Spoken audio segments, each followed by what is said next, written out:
Hello everyone, welcome to sweet memories. Upcoming రివ్యూలోకి వెళ్ళిపోదాం.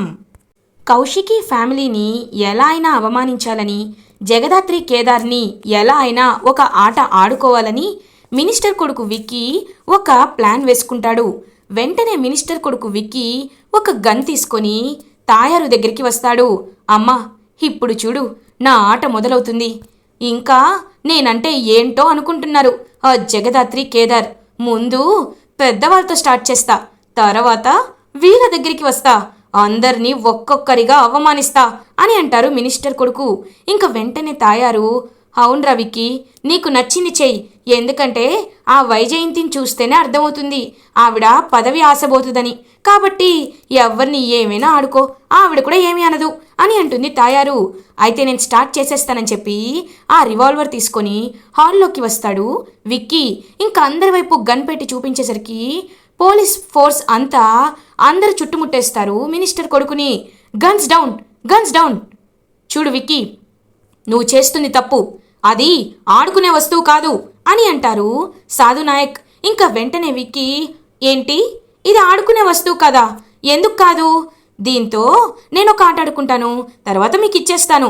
నేను స్టార్ట్ అంటాను, గన్ పట్టుకొని ఎవరు వెనకాలైతే పరిగెడతానో వాళ్ళు పరిగెడుతూనే ఉండాలి.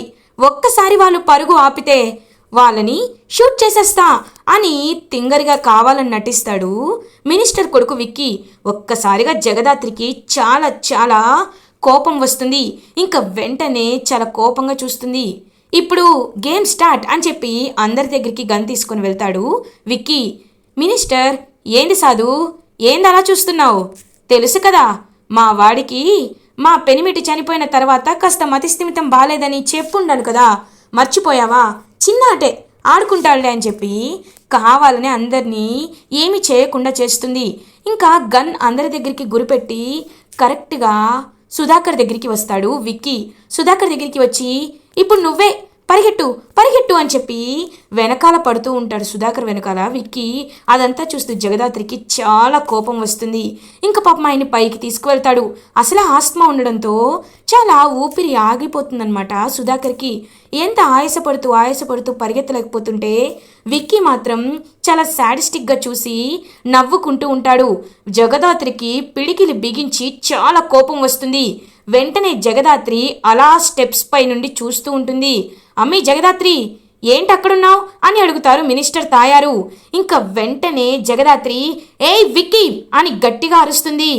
నన్ను నన్ను పేరు పెట్టి పిలుస్తావా అని చెప్పి విక్కీ స్పీడ్గా కిందకి వచ్చేసరికి విక్కీ కాళ్ళ దగ్గర ఉన్న కార్పెట్ని ఒక్క చేత్తో బడేలుమని లాగుతుంది జగదాత్రి.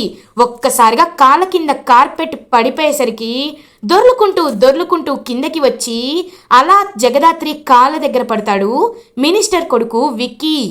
ఒక్కసారిగా ఫ్యామిలీ మెంబర్స్ అందరూ షాక్ అయిపోతారు. విక్కీ బేటా అని ఇంకలా తాయారు విక్కీ దగ్గరికి వస్తుంది. విక్కీ తలకి చాలా పెద్ద దెబ్బ తగులుతుంది.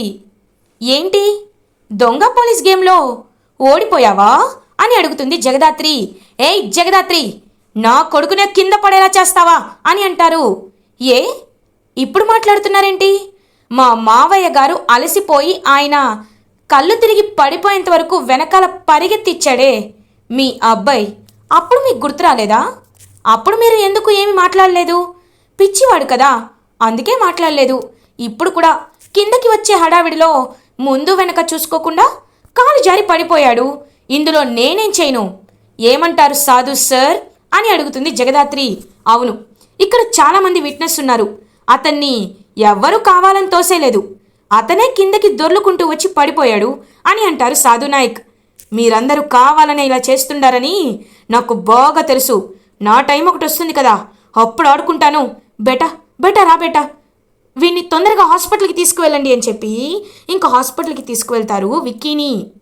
జగదాత్రి వైపు అలా చూస్తూ ఉంటారు కౌశికి. వదినా, ఏంటి అలా చూస్తున్నారు అని అడుగుతారు. జగదాత్రి, నిన్ను ఎప్పుడు చూసినా నాకు చాలా డౌట్గా ఉంటుంది. నువ్వు వర్క్ చేసేది స్కూల్లో, కానీ నీకు చాలా స్ట్రెంగ్త్ ఉంటుంది. ఒకేసారి ఎన్నో పనులు చేస్తావు. ఒకప్పుడు నన్ను కాపాడడానికి ఒక మేకతో పోరాడావు. తర్వాత చాలా విషయాల్లో మాకు అండగా నిలిచావు. నీకింత ధైర్యం తెగింపు కేవలం మీ అమ్మగారి నుండే వచ్చిందా, లేకపోతే ఎక్కడైనా ట్రైనింగ్ తీసుకున్నావా అని అడుగుతారు కౌశికి. వదినా, అమ్మ నేర్పించింది వదినా. చిన్నప్పుడు ఎవరైనా గోరుముద్దలు పెడుతూ అమ్మలు చందమామ కథలు చెప్తారు. కానీ మా అమ్మ తను రోజు పోలీస్ కేసు ఎలా సాల్వ్ చేసింది, నిందితులని ఎలా అరెస్ట్ చేశారు, ఎలా నీతి నిజాయితీని కాపాడుతూ అవినీతి పరుల్ని ఎలా కొట్టి చూపించారు అనే విషయాల్ని కళ్ళకు కట్టినట్టు నాకు చెప్పేవారు. అవే నా మెదడులో పాతుకుపోయాయి. అందుకే అన్యాయాన్ని చూసినప్పుడల్లా నాకు కోపం వస్తుంది వదినా. అప్పుడు నాకు నా బలం తిరిగి వస్తుంది అని అంటుంది జగదాత్రి. నిజంగా నువ్వు చాలా great Jagadhatri, I'm very proud of you అని కౌశికి అప్రిషియేట్ చేసి అక్కడి నుండి వెళ్ళిపోతుంది. అప్పుడే మినిస్టర్ తాయారు ఒంటరిగా ఉన్న జగదాత్రి దగ్గరికి వచ్చి, మే జగదాత్రి, నీతో చాలా సాఫ్ట్గా మాట్లాడాలనుకున్నా, కానీ ఇవాళ నీ బలం చూసిన తర్వాత మొన్న నా కొడుకుని మీ ఇంట్లో కూడా కొట్టుండవు, ఇవాళ కూడా కొట్టుండవు. నీపై పొగ తీర్చుకుంటానమ్మీ. కానీ నా గురించి నీకు తెలీదు. నాతో పెట్టుకున్న వాళ్ళందరూ ఇప్పుడు నాతో లేరు. కొంతమంది స్వర్గంలోనూ కొంతమంది నరకంలోనూ ఉండారు. కొంతమంది పైన కొంతమంది భూమి కింద ఉండారు. కాబట్టి నువ్వు కూడా రెండిట్లో ఒక ప్లేస్కి వెళ్లకుండా ఉండాలంటే మీ అమ్మ ఎస్ఐ కావ్య ఉంది కదా, తన దగ్గర ఒక డైరీ ఉండాలి. ఆ డైరీ నీ దగ్గర ఉందని నాకు తెలుసు. అది నాకు ఇచ్చావనుకో నీకు ప్రాణభిక్ష పెడతా. లేకపోతే అని అంటుంది తాయారు. లేకపోతే ఏం చేస్తారు చెప్పండి మిస్ తాయారు, ఏం చేస్తారు? మీరు ఏమీ చేయలేరు. ఎందుకంటే ఎప్పుడైనా అన్యాయం న్యాయం ముందు తల వంచాల్సిందే. ఏంటి, నాకు మీరు ఆప్షన్ ఇస్తున్నారా? చూడండి తాయారు, ఇప్పుడు మీరు హోమ్ మినిస్టర్ అయ్యారని తెగ సంబరపడిపోవచ్చు. కానీ ఒక్కటి గుర్తుపెట్టుకోండి, మీరు ఓడిపోయే బ్రహ్మాస్త్రం నా దగ్గర ఉంది. ఆ డైరీ ఎక్కడుందో నేను చెప్పను, ఖచ్చితంగా చెప్పను. అది కోర్టులో ప్రొడ్యూస్ చేసి మీ వెనకున్న బడ నాయకుల్ని లాగుతాను. అప్పుడు మా అమ్మ నిజాయితీని నిరూపించుకుంటాను. నీలాంటి రాజకీయ నాయకుల ముసుగుల్లో ఉన్న ఒక కల్ప్రిట్ని ఎప్పటికీ నేను క్షమించను. గుర్తుపెట్టుకో తాయారు, నీ కౌంట్ డౌన్ స్టార్ట్ అయిపోయింది. ఈ జగదాత్రి ఆట అంటే ఏంటో ఇకపై నువ్వు చూస్తావు అని చెప్పి అక్కడి నుండి వెళ్ళిపోతుంది జగదాత్రి.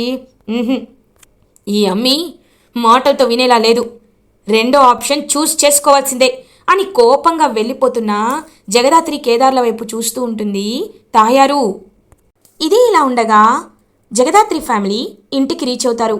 కౌశికి మాత్రం రూమ్లో అటు ఇటు తిరుగుతూ ఆలోచిస్తూ ఉంటారు. సురేష్ ప్రైమరీ సస్పెక్ట్గా తీసుకోబడుతుంది. మీ ఫ్యామిలీని కాపాడడానికి జగదాత్రి ప్రయత్నిస్తుంది. చనిపోయిన రాజు లాస్ట్ కాల్ సురేష్కే ఉంది అని సాధునాయక్ చెప్పడం గుర్తు చేసుకుంటుంది పాపం కౌశికి. అయినా డిఎన్ఏ టెస్ట్ చేసిన వ్యక్తి చనిపోవడం ఏంటి, అతని లాస్ట్ కాల్ సురేష్కి ఉండడం ఏంటి? ఈ విషయాన్ని సురేష్ని అడగాలా వద్దా అని ఆలోచిస్తారు కౌశికి.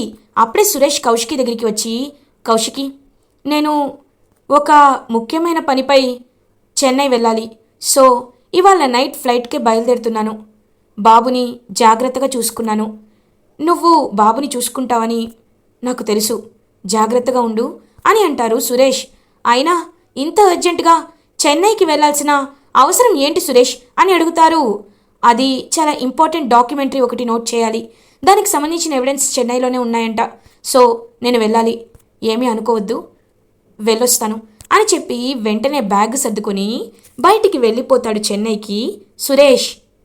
ఎయిర్పోర్ట్కి వెళ్తున్న సురేష్ మనసులో, నేను ఎలా అయినా తప్పించుకోవాలి, నేను ఎలాంటి తప్పు చేయకపోయినా దాక్కోవాల్సిన పరిస్థితి వస్తుంది. కౌశికికి చెన్నై వెళ్తున్నానని అబద్ధం చెప్తున్నాను. సారీ కౌశికి, ఫస్ట్ టైం నీకు అబద్ధం చెప్పాను అని చెప్పి ఎయిర్పోర్ట్కి వెళ్తున్న దారి నుండి యూటర్న్ తీసుకొని ఒక సీక్రెట్ ప్లేస్కి వెళ్ళిపోతారు సురేష్. ఇది ఇలా ఉండగా మార్నింగ్ అవుతుంది. జగదాత్రి అండ్ కేదార్ జేడీకేడీగా మారి కేసులోకి ఎంటర్ అవుతారు. ఈ కేసు చాలా కాంప్లికేటెడ్గా ఉంది. అయినా అన్నయ్యతో ఏం మాట్లాడి ఉంటాడు రాజు? అసలు రాజు అన్నయ్యకి ఎందుకు కాల్ చేశారు? అన్నయ్య ఎక్కడున్నారో అని అంటారు.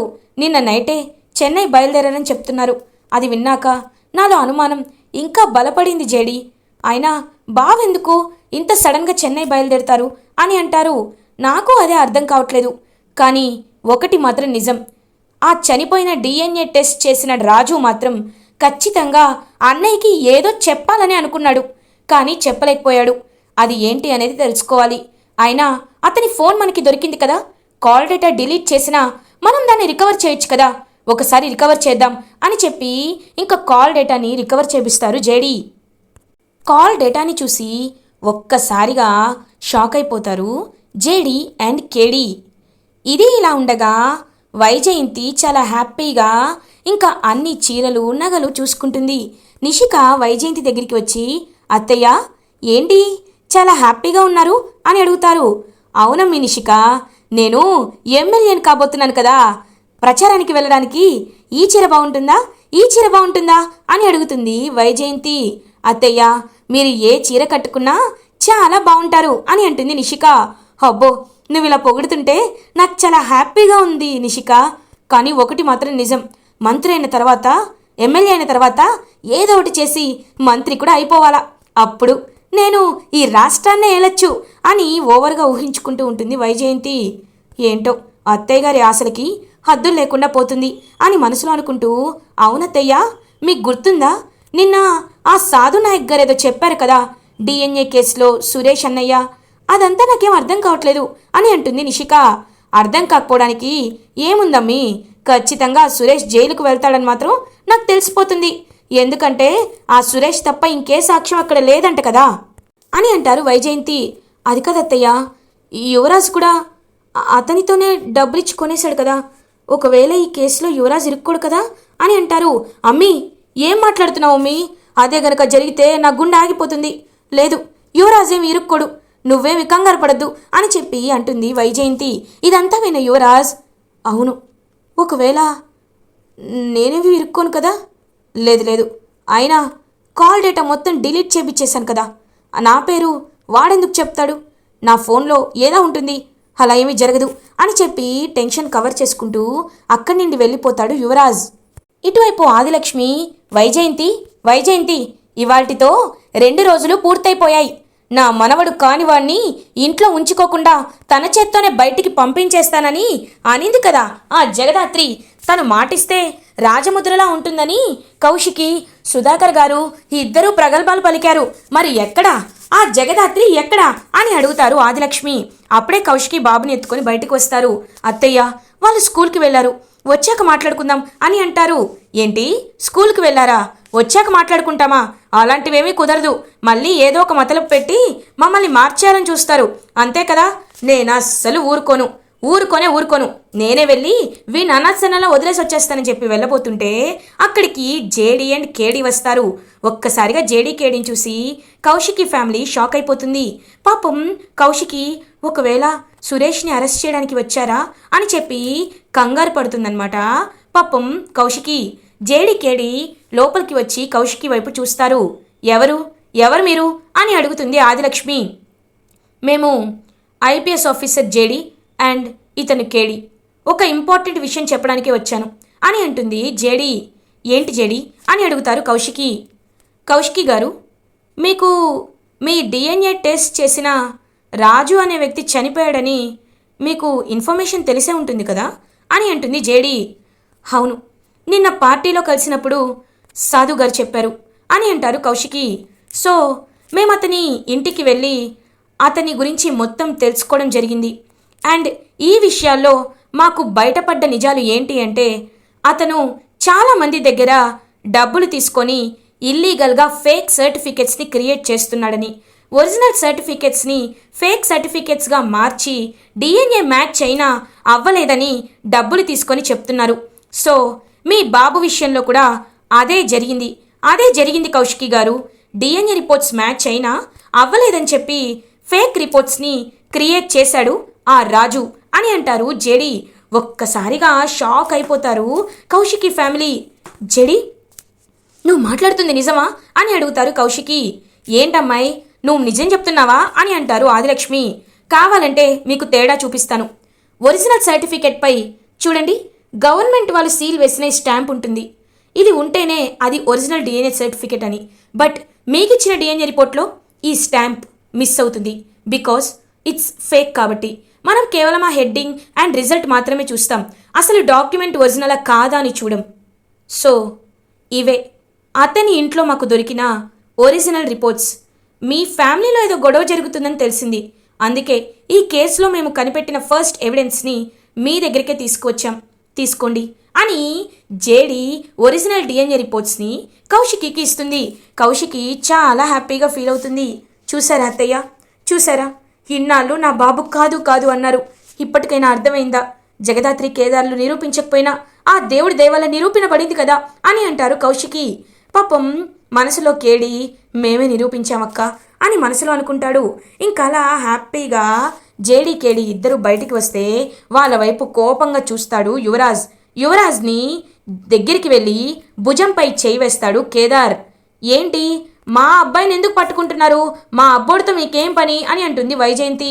చెప్తాం మేడం, మీ వాడితో మేము ఒక 5 minutes పర్సనల్గా మాట్లాడాలి, తర్వాత మీ దగ్గరికి తీసుకొస్తాం రా అని చెప్పి కేదార్ గట్టిగా మెడ పట్టుకొని పక్కకు తీసుకువెళ్ళిపోతాడు.